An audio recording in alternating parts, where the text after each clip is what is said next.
Crespo is one of the hosts for Let's Talk Football's The Round Table. And Let's Talk Football Ladies Takeover.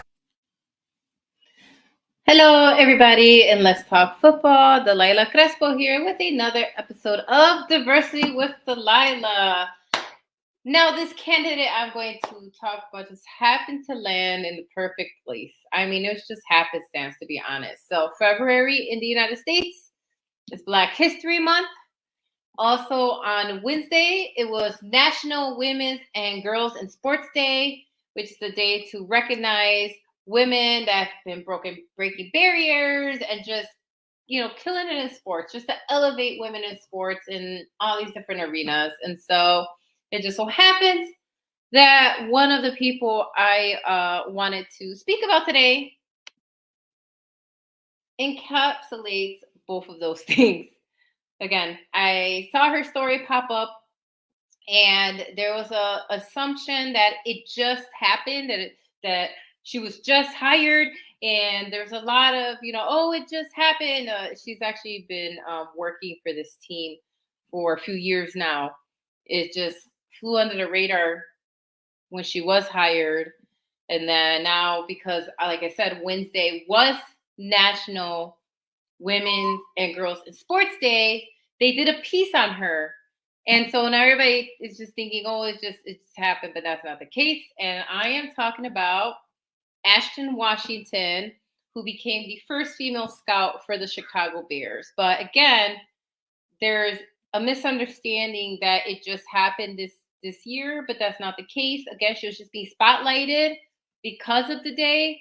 And again, February is also Black History Month, and she also happens to be African American. So let's get into Ashton Washington and how she got the job as a scout for the Bears and her way up, her way up the ladders, as they say. Okay, she's born and raised in Mississippi, so that's where she's from.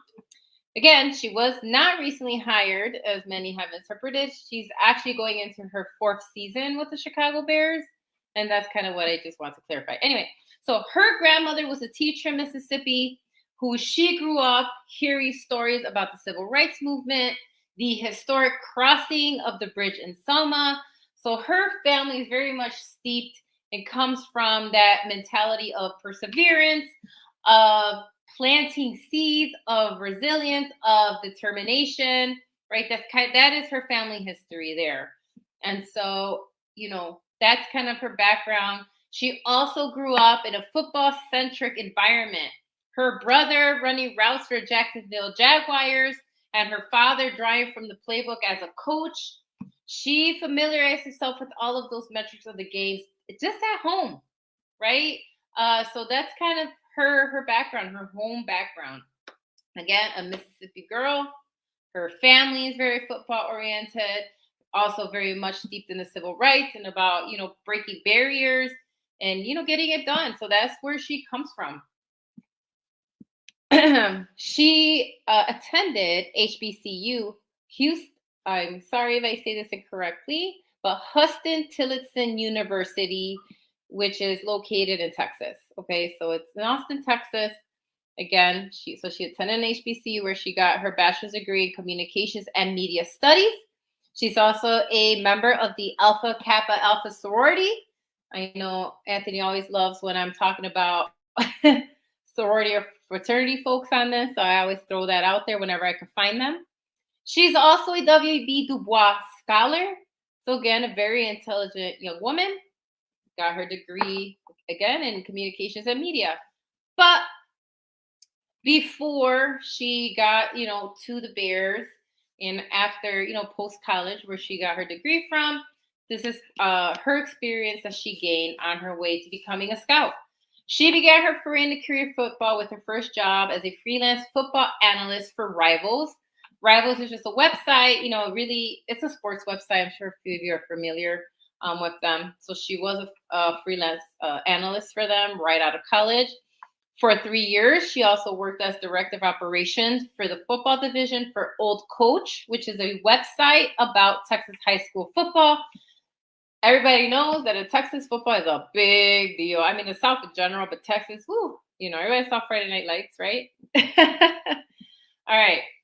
She also gained professional football experience while working for the XFL in the business and game day operations department. During the pandemic, as a lot of people know, the XFL didn't last. We know it's back now, but the reason it went away was, during the pandemic, it just couldn't sustain itself. From the XFL, she went on to be assistant coach and director, so assistant coach and director of high school relations for the football part at the University of Illinois at Urbana. And this is where she met Coach Lovie Smith. She faced a lot of skepticism and discouragement, but she absorbed a lot of coaching strategies from Lovie Smith during her time at the University of Illinois and with the football team. She became instrumental in her role as a trailblazing scout. Her determination, passion for the game, and dedication to forming lasting relationships within the industry has propelled her to break barriers and expand the narrative of diversity and inclusion in the sports community, right? So again, she wasn't just handed this as just a diversity hire, because I know whenever people hear this, they throw that word out there as an insult. No, she's got the pedigree. She's getting her experiences. She's working her way up. And so again, it wasn't just handed to her. She also worked as director of recruiting operations and creative content for the Texas Tech University, again, the football side of that.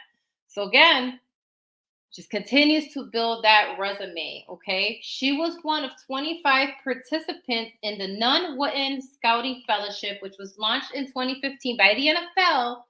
This program gives participants a unique glimpse into player personnel by introducing them to various areas related to both college and professional scouting. So she also went to a fellowship program, okay, as well, which emphasized what her role would be as a scout if that's the direction she wanted to take.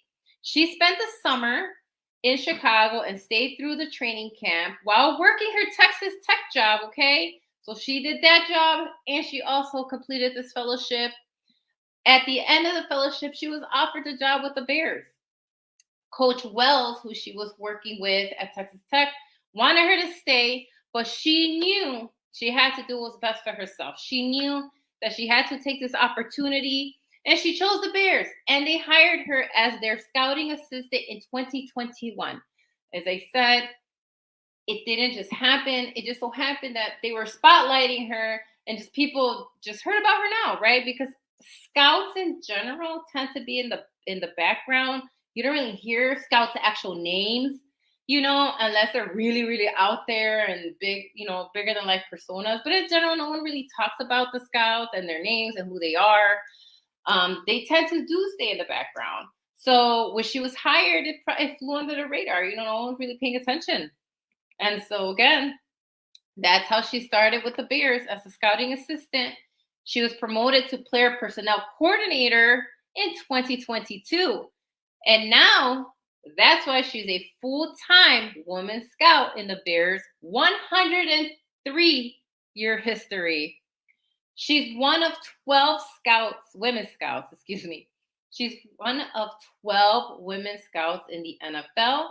And she acknowledges that she's a trailblazer for women working in the NFL. She knows that comes with a lot of baggage and a lot of people looking at her. But again, she comes from a strong background. As I said in the beginning, she, very educated in what it means to fight for your rights, and also from a football-minded family. So she also has that with her, that perseverance, and so she hasn't lost that. She also said that inside Hallis Hall, she's been able to establish positive working relationships with President CEO Kevin Warren and Bears General Manager Ryan Poles, two Black men who are the first to hold their respective positions in the Chicago Bears organization. So a lot of progress in that regard, in my Chicago Bears. She said that Poles is an avid reader, and just like her, they talk books and they share jokes. And she said it does help that she's also seeing, because again, she's a Black woman, but she's seeing also Black men in leadership. And so that makes her work harder. There are also examples for her. And so she makes sure that she's always giving her all and pushing boundaries and showing people that she earned that job, and she deserves to be there. So what does a scout do, right? So what she does is she scouts both professional and collegiate players, with the offensive line being her favorite. So that's her favorite position group. Throughout the NFL calendar year, she prepares personnel reports for the team on prospective player for major league events, such as the NFL Combine, NFL Draft, and Training Camp. She also happens to be Jacksonville Jaguars wide receiver Parker Washington's sister. Like I said, football family. And so, she always gets asked when they do these little pieces and gets interviewed. She gets asked, like, what is her advice for other women that want to enter this football field that's very, men dominated still, even though, again, more women are entering, but it's still predominantly male, right? And especially women of color. And so she said, don't let anyone talk you out of your dreams. And I agree with you, Miss Ashton Washington.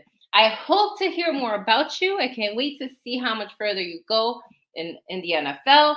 If that means you need to move on even into like higher rankings in the NFL, go up into those executive positions, I am rooting for you. So that is this week's Diversity with Delilah. I will bring you another episode next week. Toodles. Yeah.